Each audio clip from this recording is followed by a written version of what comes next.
अस्सलाम वालेकुम दोस्तों, मैं हाँ गुलाम रसूल प्यार। तुसां देखते पियो मेरा GRP डेहर की फेसबुक पेज और यूट्यूब चैनल।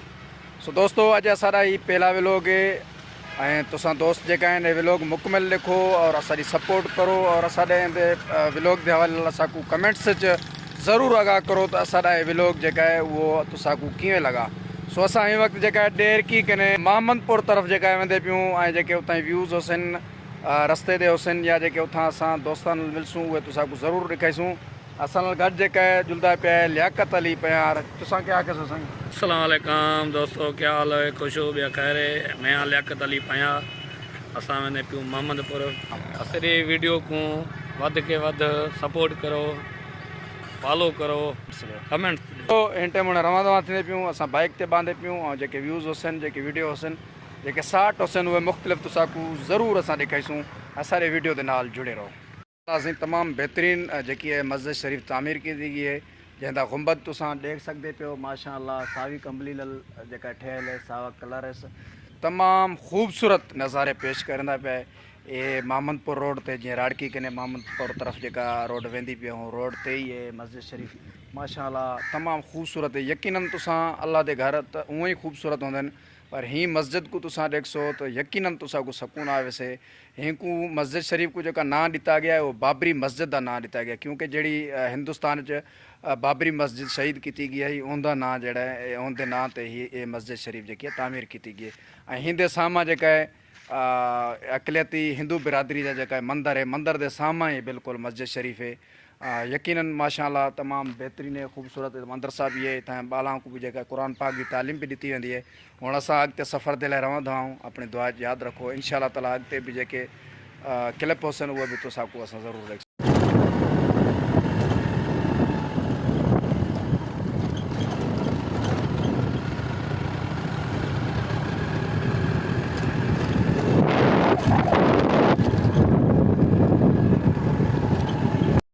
वाह साईं वाह, नज़ारे मसूआ महमदपुर लग मसूआ के नज़ारे। एदे मेयर खान दा गोल, एदे पुनू खान दा गोल। वाड़े वाड़े हाँ मेयर खान, मरूम मेहर खान एदे पुनू खान दा गोल। हाल है कदरी खुशावा खैर मजा आया, सुकून आ।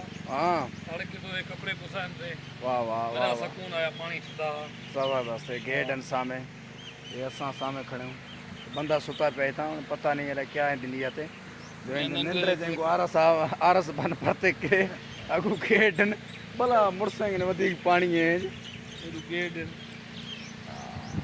वाह सही मीरा खान क्या खैर है? तबियत ठीक है? खिदमत किए बैठो साईं ताई? बड़ी देर कने बैठो ताई? हाँ फसलों का ख्याल करने बैठो क्या है ताई? केड़ा फसल है? अच्छा घर रे मजा को नहीं है? हाँ इतना वसूं कितनी बैठो मेरी?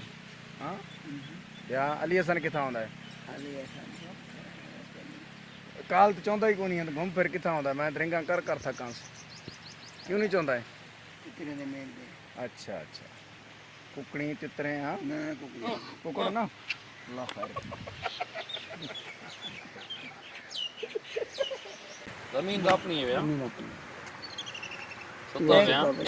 ये जो तिरके परते किरे वन।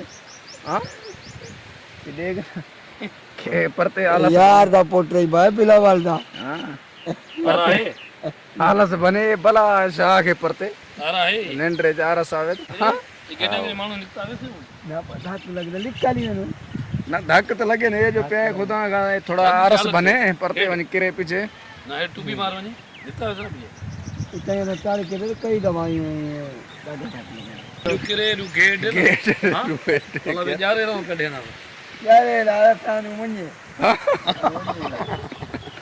क्यों मेरा वहां से आए मसूआ हलो मत ये ना पे कड लगी